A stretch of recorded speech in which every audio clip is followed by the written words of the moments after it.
Đẩy xuống một, đẩy xuống một, đẩy xuống này, cho đứng luôn, buông ra thả đứng nha.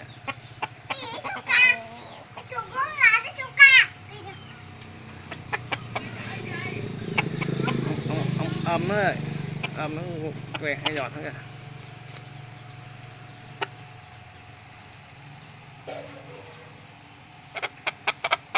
Đấy rồi.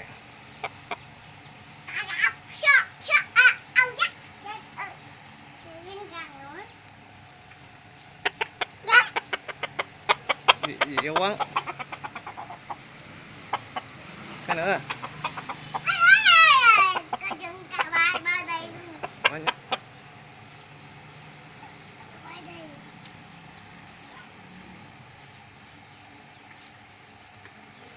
Sẽ là quay hai giòn ăn sao anh nữa.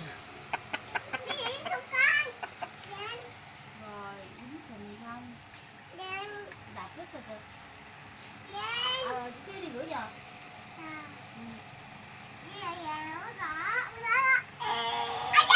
Rồi, đây con thả vô.